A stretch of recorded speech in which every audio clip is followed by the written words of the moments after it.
Hi, I'm Ross Cameron, and this is my podcast where we'll explore everything related to day trading.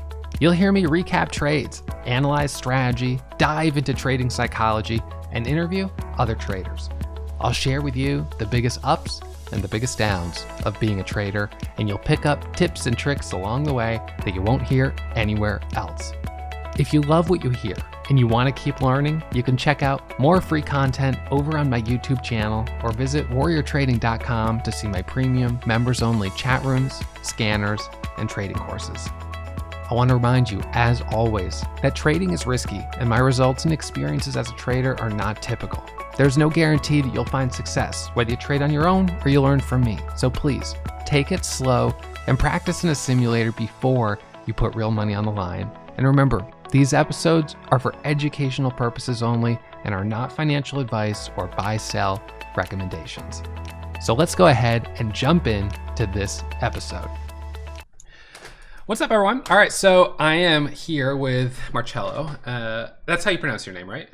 Well, it's Marcelo, but I'll take both. So many people call me Marcelo that I'm so used to it now. You know, it's funny. I was thinking of you as Marcelo. When I was working in New York City, the landlord was named Marcelo, and that's what So I saw the name. I was like, oh, Marcelo. Marcelo, there you go. Okay, so all right, so I'm hanging out with Marcelo, and as you can tell, it's the first time we've hung out because I didn't even know how to pronounce your name. So I like to host these interviews where we can talk kind of and get a sense of your strategy, the way you've been trading. So you just got your badge, and you've been walking me through kind of where you're at trading, how long you've been at it, and what the last kind of few months have been for you. Okay. Well, long story short, I've been trading for almost 3 years now. It took me 2 years to turn the corner. I remember joining Warrior Trading around 2020, right when the pandemic was starting. Yeah. Because I was taking online classes and I was paying like large amounts of money for my college classes, and then just because of that, in that thought of mind that I was paying for online classes anyway, I took the leap of faith and went for this course, which I never looked back since. But in any case, I started trading 2 years ago, and funny enough, at the beginning, I wanted to be a professional poker player.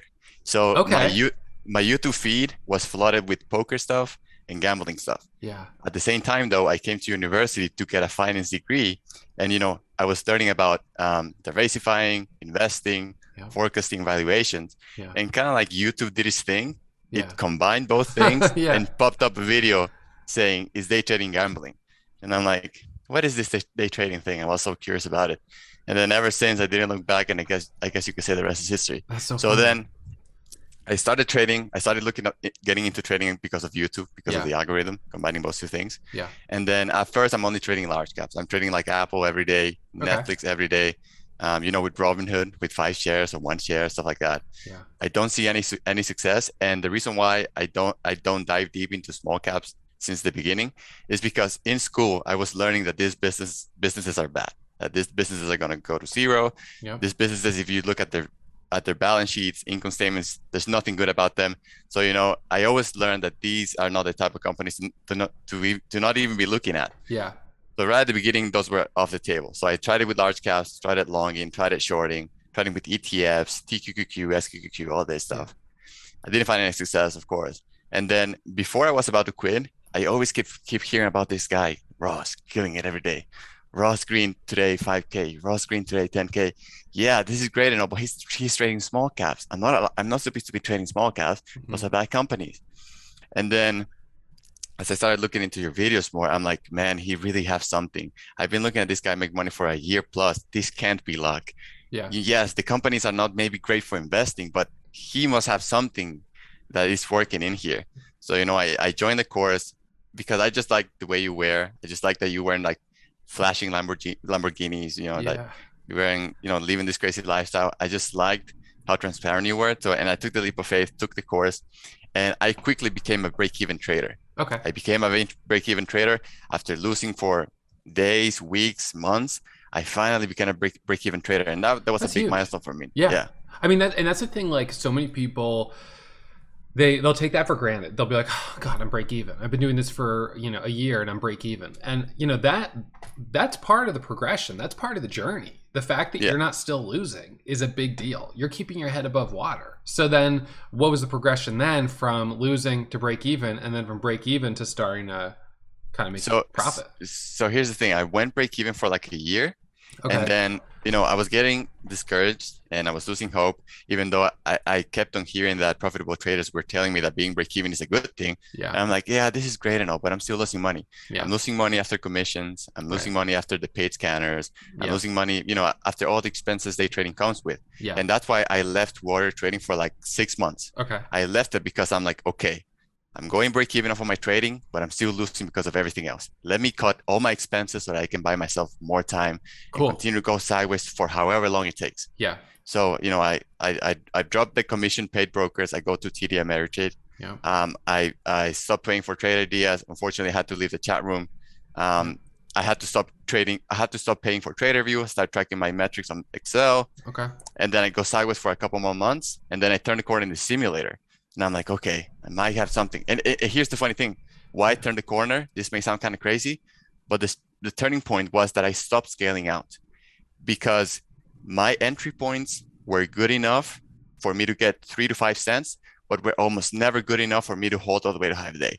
So what was happening is that I was selling my winners. So let's say I'm long. Yeah. And then I see 3 to 5 cents of profit. I would sell half. And then almost 99% of the time, I would sell the other half either break even or for a loss.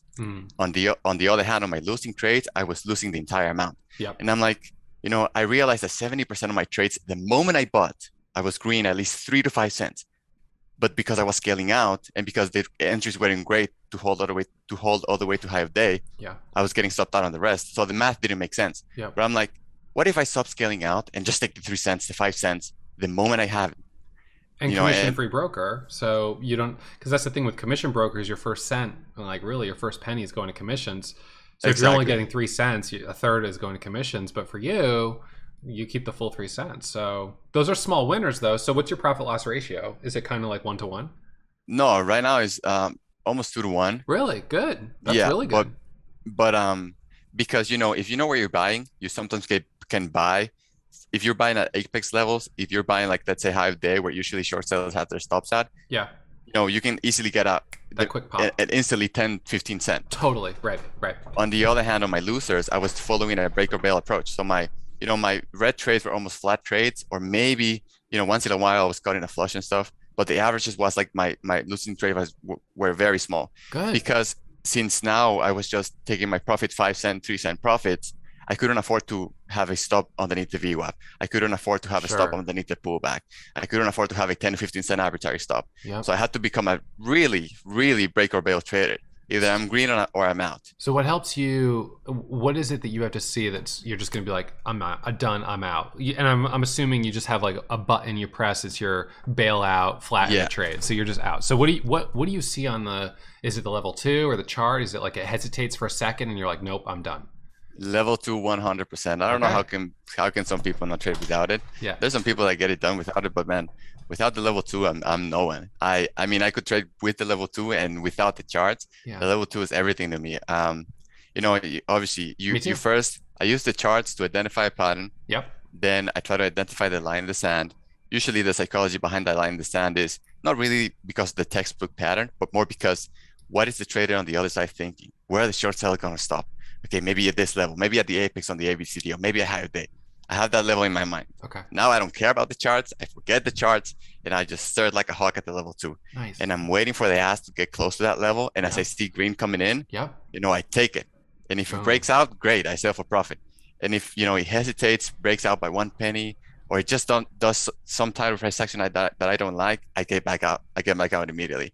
And because my trades need to work immediately. Yeah. That's why my accuracy is not that good, because I don't give stocks room to work or room to, so my profit or loss, my accuracy is like 50%, but because my profit or loss ratio is like almost 2 to 1, I'm still profitable. That's really good. Good for you. That's phenomenal. And whether you have, like I have 65% accuracy, approximately maybe just under 68%.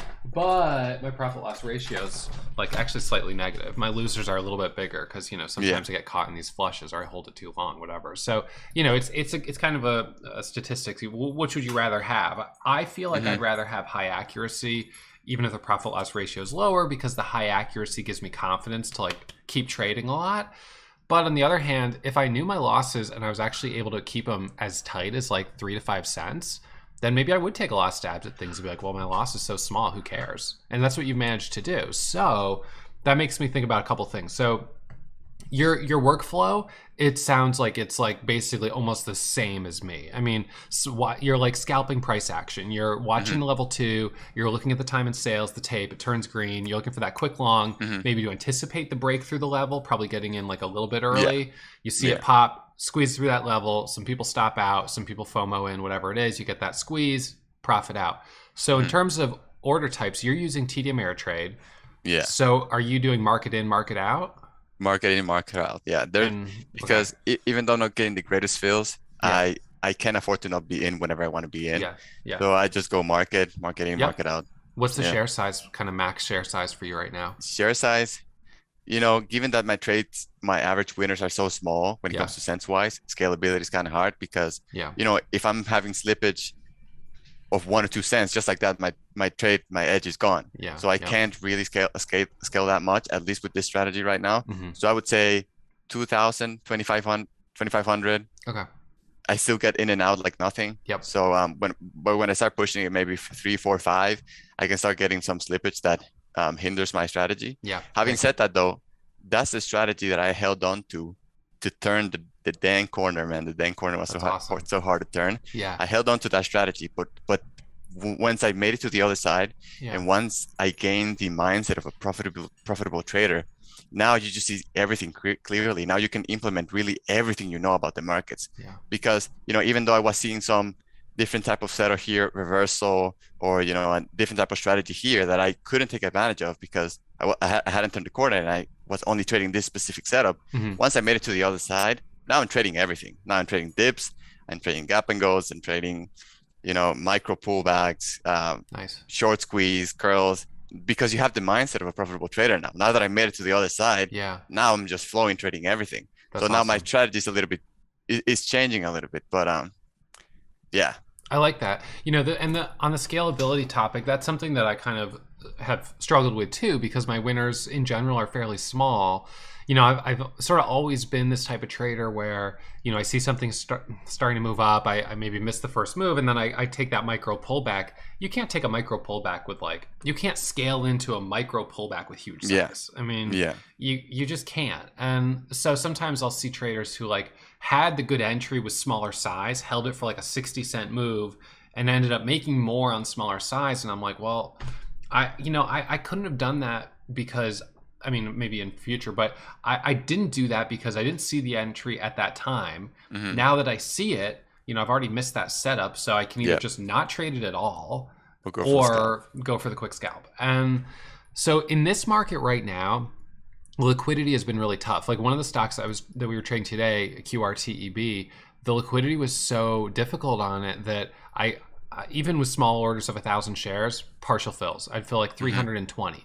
I'd punch the order 3 times for 3,000 shares, and I'd fill 300, 400, 500. And I mean, that's because I wasn't doing a market order. I was saying like, this is the most I'm willing to pay, but there's not a lot of liquidity. There's not enough volume right now. So like, even for me, if I wanted to hit something like that with like 10, 15,000 shares, I wouldn't have been able to get filled. Like, I don't think there's any way, at least for like a quick breakout. I mean, maybe if I'd been willing to just buy and accumulate on the dips, or just be willing to pay a high price with the slippage. But so right now, I think it's a time where it doesn't make sense to try to scale up your share size. I think that when we come out of this slump and the market starts to pick up again, we'll see volume pick up again. And you'll start seeing these stocks going up, you know, 100, 200% with high volume. You know, a year ago, we were seeing 150, 200 million shares of volume on some of these big moving stocks.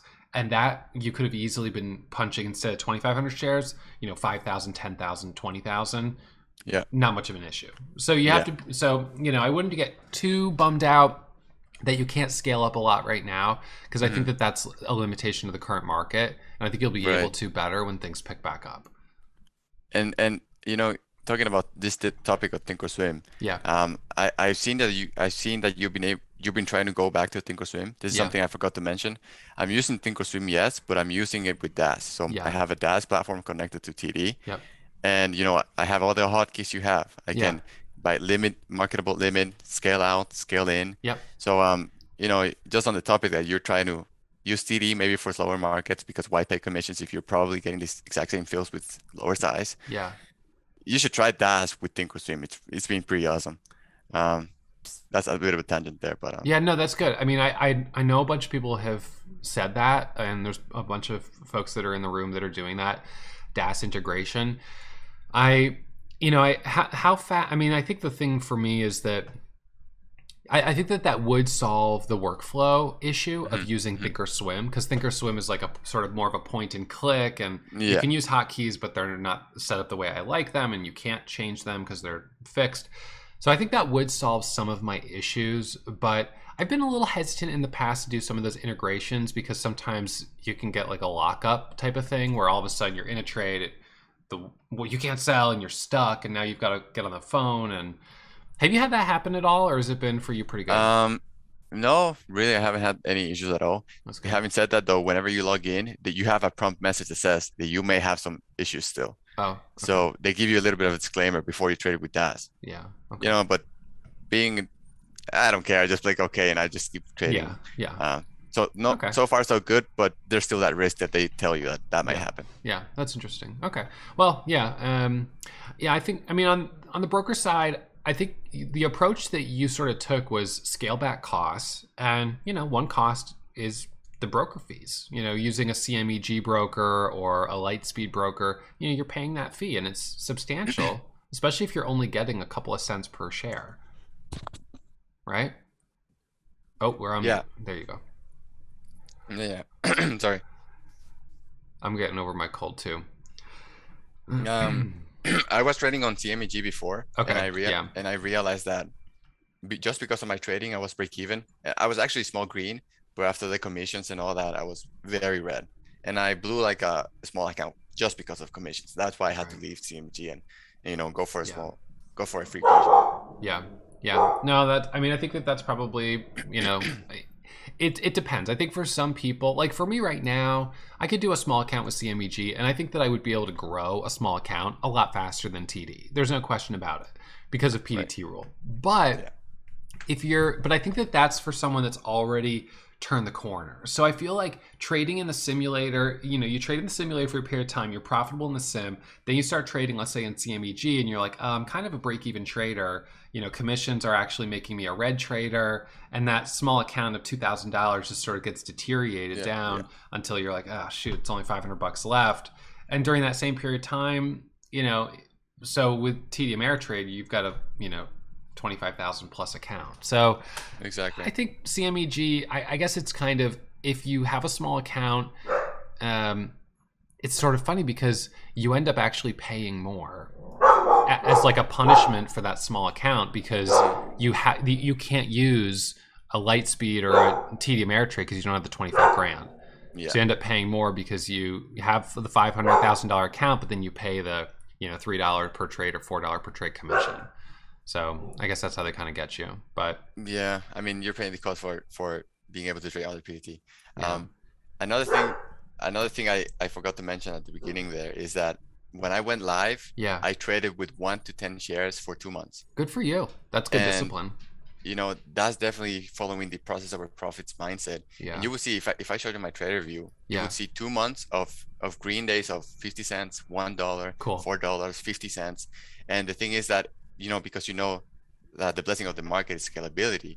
In my mind, when I was having those $4 green days, $1 Yeah, green day, in my mind, I wasn't green $4. In my mind, I was green for $100. yeah, And in my mind, I was green $100.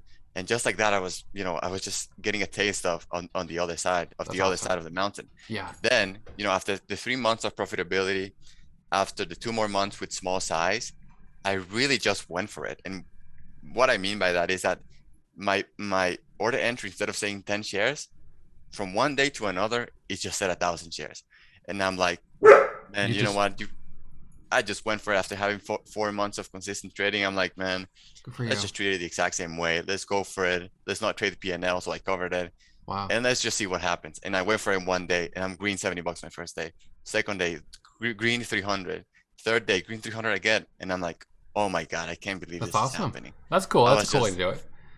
I was just mind blown. I couldn't believe it. Yeah. And then I just kept doing it, and I never looked back since. I like to think about my turning point like a flat top breakout, because I went sideways for so long. Yeah. I trapped so many people. But when I finally broke out, yeah, man, I haven't looked back, and it's been I'm just so grateful about Warrior, and about everything. I'm just living the dream here. That's awesome. That I haven't talked to too many people who kind of did that, like just went from 10 shares to like 1,000. That's a big jump. I mean, that is for sure a big jump.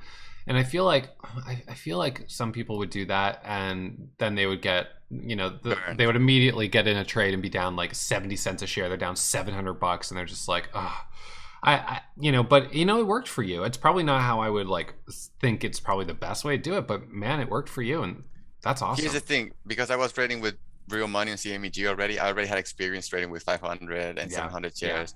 I already traded live before. So then when I went back to the simulator and then back with small size, I didn't want to scale up slowly, because I already did that, even though it wasn't successful the first time. I already felt I already had the emotions ready with bigger size. So I just, after the consistency in the sim and with small size, I just flipped the switch and went for it. That's awesome. That's awesome. Yeah. So have you had any points where, since you sort of had your turning, sorry, I don't know why Jin's barking. Girl, that's enough. Okay. Have you had any points since you kind of turned the corner where you've like had like a big red day, or you've had like kind of a week where it's just been like really slow and you've been like, what's going on here? Yeah, definitely. My first, I had a couple of these already, but my first red streak after turning the corner, so many crazy thoughts go through your mind. It's like, oh my God, is this luck? This is the pullback. Am I going to be able to hold this breakout or whatever? Yeah. And I'm like, oh boy, you just get so emotional and so antsy. But what you have to do is keep your head low. Go back to your metrics. Know that feel confident about your metrics. Reduce size. And build that confidence again. Build the days again and again and again. And after you build the confidence up, you go for it again with big size. And that's what I did. I already had like two bigger pullbacks, and I was able to hold them. So, right now I've been consistent for like 9 months. So I would say I feel confident in saying that, whatever I'm doing is no longer luck, and that I'm confident with my strategy. Especially right now, I've been having some bigger. June! Hang on, sorry. June, what are you doing, girl? Stop.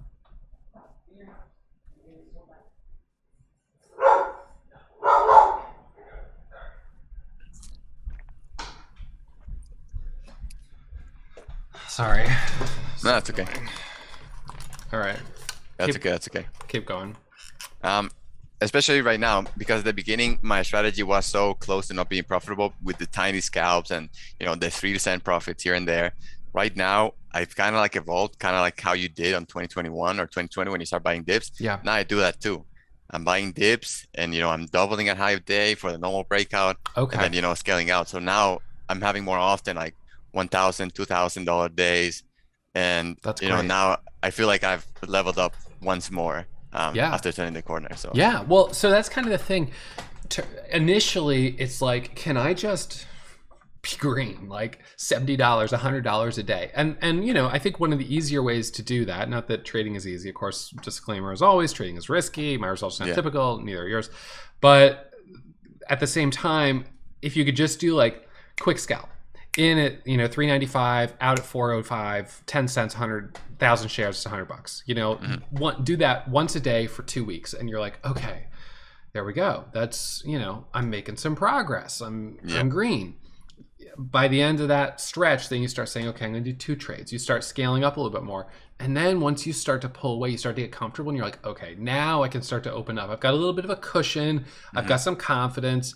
And then, like you said, whenever you have a red streak, you put your head down, you go back to just like back to basics. What works. Don't get fancy. Don't try to make back the loss all in one trade. Just, in, out, get in, get out, book the profit, do it again tomorrow.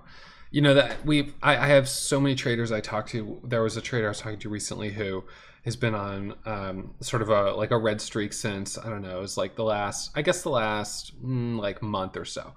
And he was like, I'm just like, I'm getting so frustrated, and like every day he's sitting down, he's getting kind of like more and more amped up and wants to like just like make it back, and then it's like trading more and more and more aggressive, and then what he's having is these capitulations where the losses are starting to compound and they're getting bigger and bigger and bigger. And so like his last 2 losses, which were like last week, were the biggest he's had in the last like 8 months of trading or whatever it's been. And it's like, what's happening here? The market right now is not supporting you trading that aggressively.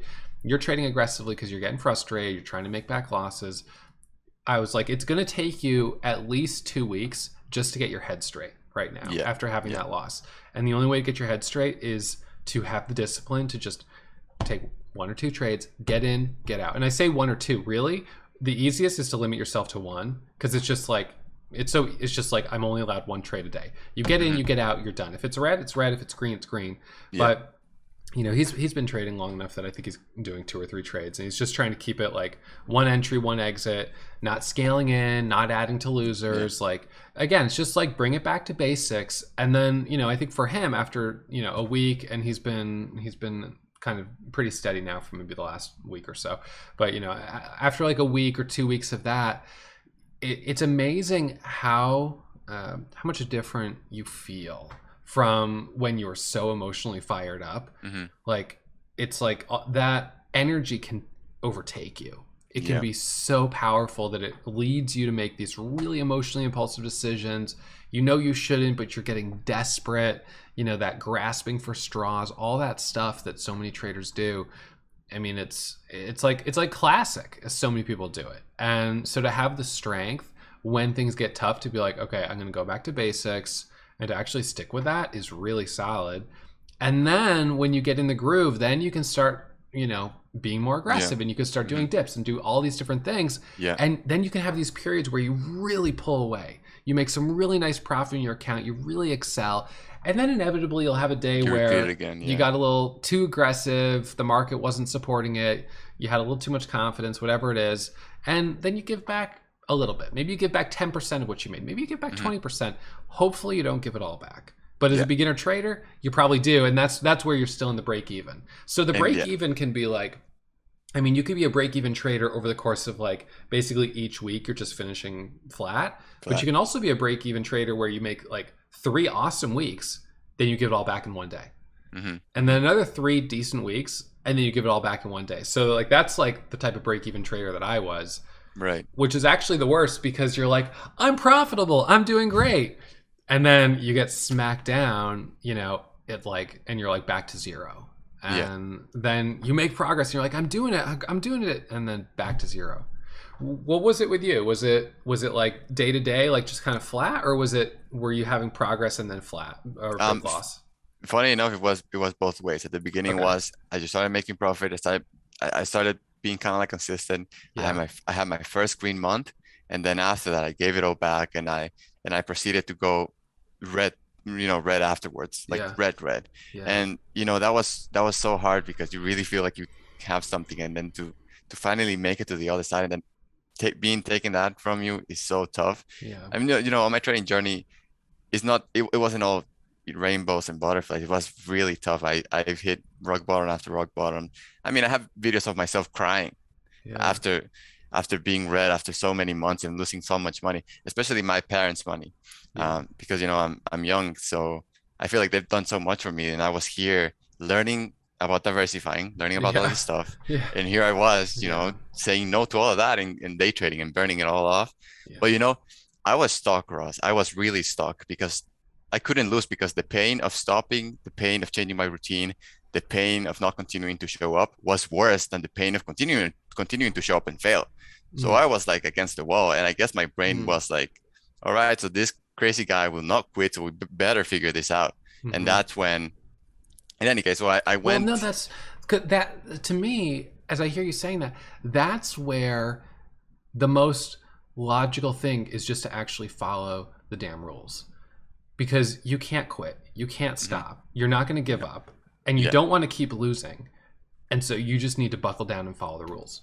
And I exactly. mean, to the extent that not following the rules was contributing to the losses. I mean, some of it, it sounds like was a little bit of just kind of, you needed a little bit more experience and the Right. cost was a little too high. And so you just needed to kind of put yourself in a position where you could just sort of coast a little longer Hmm. to gain more Hmm. experience. But, to the extent that you're having these like over trading and getting yourself wound up and then breaking rules, like you have the ability to stop doing that.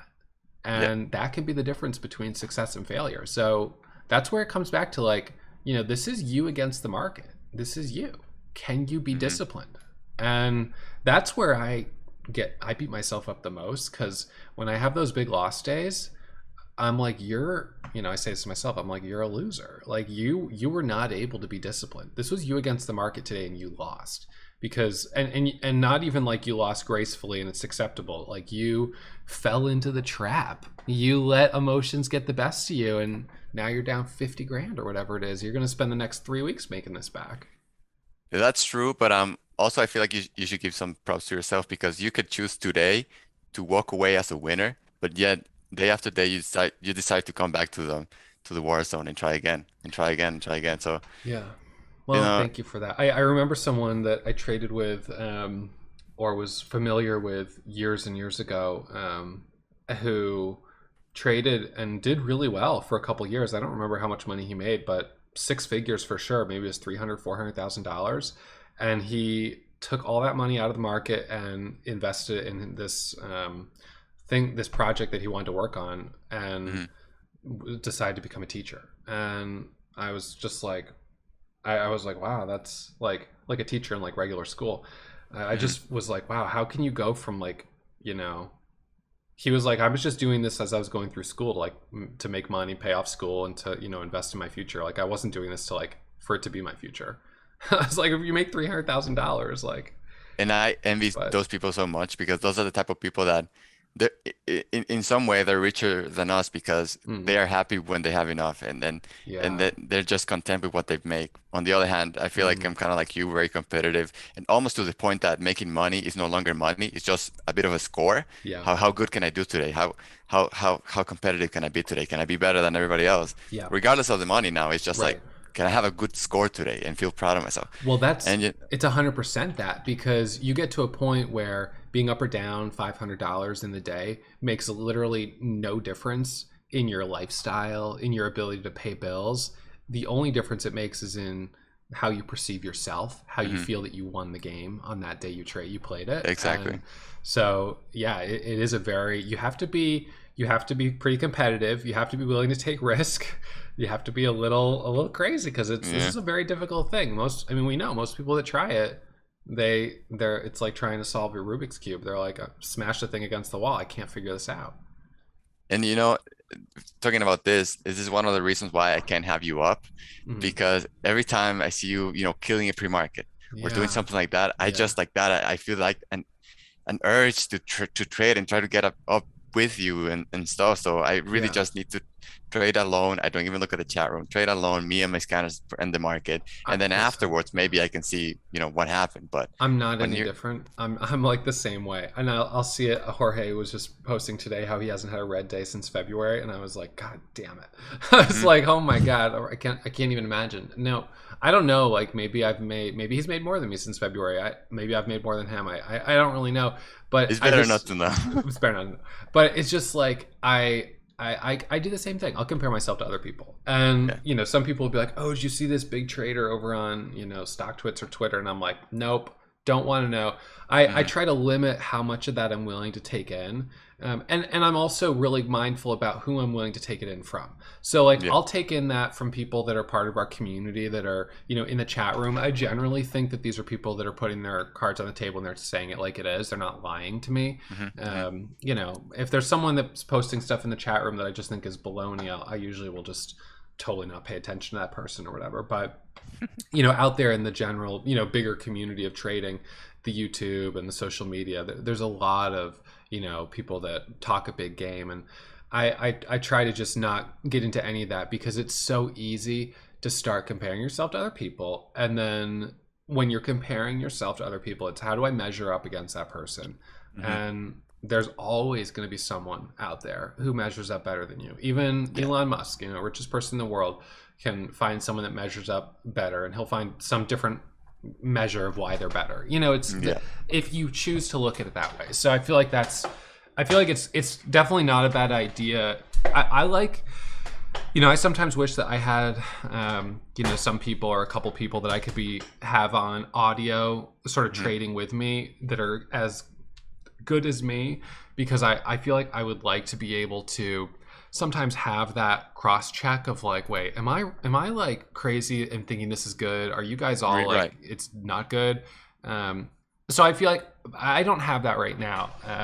I mean, I'm sure I could create that in some way if I really want to, um, but in any case, I feel like there is benefit in being able to be in touch with what other people Oh are yeah. thinking, but then it's like at the same 100%. time, like, can you, like, then you've got just naturally have that sort of issue of, okay, I'm chatting with these people and these three of the five are all like crushing it today, or I logged in at 7 a.m. and they're like, hey, I woke up at 4 a.m. and I made like daily goal times 5, and you're like, God dang it. Yeah. So you immediately come in feeling like And I'm still you're half asleep. behind and you're like, Yeah. ah. Yeah. So I Yeah. don't know, maybe that just comes down to like, can you can you get comfortable enough with yourself that you can say like, what I've made is enough, and it doesn't have to be as much as that person, Yeah, that should be really our mentality, because at the end yeah, of the day, what the market has taught us, that it's a battle of me against me. yeah, I shouldn't care about what everybody else is doing. Just me against me. Can I be a better version than myself from yesterday? And yeah, that should be it. But going back to the chat room, yeah, I definitely agree that there's a lot of value, especially when you're a beginner. Instead of being lost trading something with no volume or trading Apple every day, it's kind of like having a super powerful scanner. I have this profitable trader that liked this stock for some reason. Um, he's calling out the patterns and everything else. yeah, And now, instead of just chasing and copying whatever you're doing, it's like, okay, I know this is a quality stock. This is a quality setup. Now let me find an entry for myself. That would be kind of like the best approach for me to yeah, use the chat room. yeah, for basically idea generation and just kind of Hmm. like reality check of like, is this, But is good. this, Yeah, yeah, are other people on this one too, or am I kind of like off in the weeds? And just that was one of the problems today, is it was hard to figure out like which one was obvious. And even in the room, I was like, people are just like all over the yeah. place. Everywhere. I And I don't like that. When VRU is the obvious on the day, you know that there's nothing to Yeah, trade. yeah, I know that one's I think I made like $100 on it, but yeah, Yeah. and right now, like, not to be like talking about me too much, but I'm kind of like settling in. I keep kind of thinking of like, I don't know, like I'm like in the trenches or something. Like I've Hmm. like I'm gonna have no idea what it's like to be in the trenches, but Right. I'm just like feel like I'm kind of like settling in for this like long winter. Like it's Hmm. cold, the market's slow, we've got overall market down. Typically summer is not the hot time. We've got July, August, September. I don't feel like things are going to get really, really hot until October, November, December, because seasonally, that's usually when the market picks up. It's that kind of end of the year. So I'm just sort of like, okay, like just sort of like trying to get really content with, just making 1,000 a day, 2,000 a day, maybe losing 1,000 a day, 2,000 a day, just keeping it like really small. And today I was sitting and I was up $450, and I was like thinking about like, 6 months ago or 2 years ago, like just like Yeah. how silly insignificant this feels compared to Yeah. that.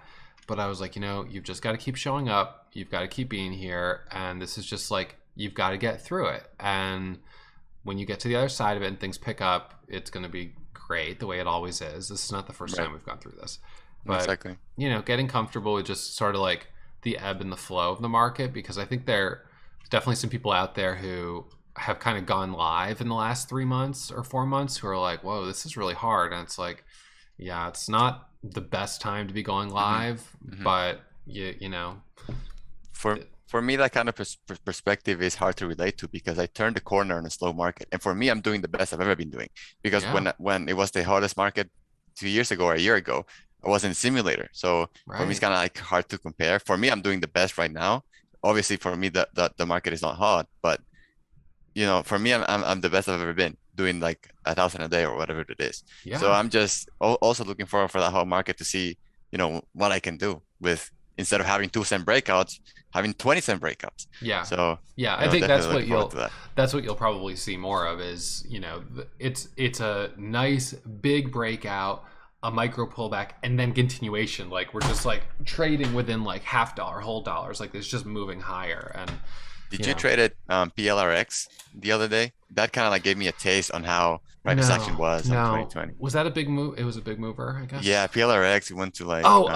Yeah. PLRX. I thought you said B. Yeah, PLRX. I did.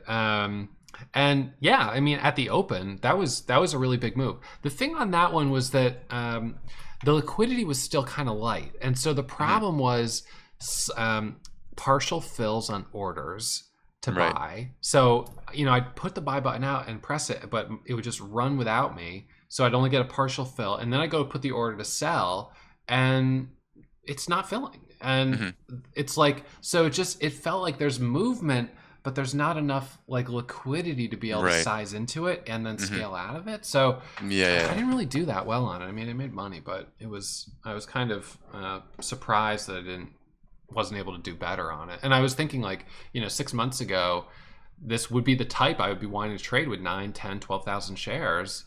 And I was like, man, today, like I wouldn't have been able to fill those Right, orders. No way. right. Yeah. But I it guess did move a lot. I guess I didn't have those issues because Small size. I usually don't trade higher price stocks, Yeah. so I was only trading with 1,000. Okay.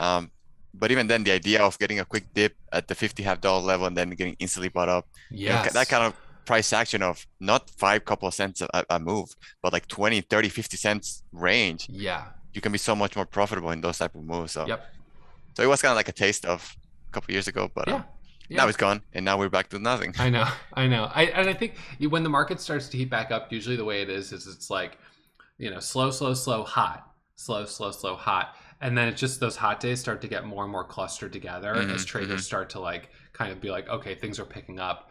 And then you just sort of notice this tipping point where now you're seeing more hot days than cold days.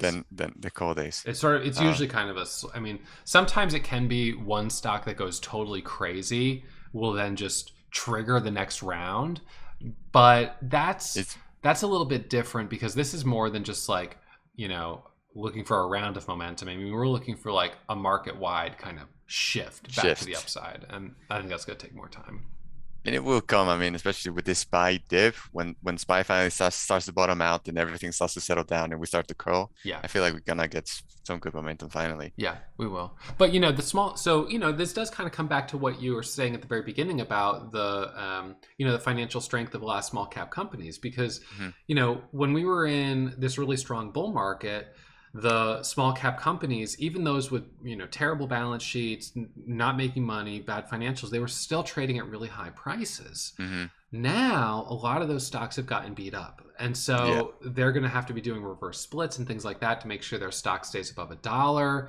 They're going to have these events where they have news that comes out, it rallies up. They're going to take that as a quick opportunity to do direct offering, private placement, sell more shares on the exactly. market to raise money for funding future operations. So this could be, we could still, even as the market starts to come back up, see that as we start to see small caps pop, that they take that opportunity to sell shares. And, ultimately, you have that happen enough times, people are going to get biased to swing them to the short side. And then you're going to have the one that goes like parabolic, that Right. just, you realize after the fact that some institution was buying up a huge position or something like that. And now you're having day two where it's gapping higher, which is kind of what we had on PLRX in a way. We got that nice day two, but hmm I think, but then they announced the offering. So Yeah. then that was it.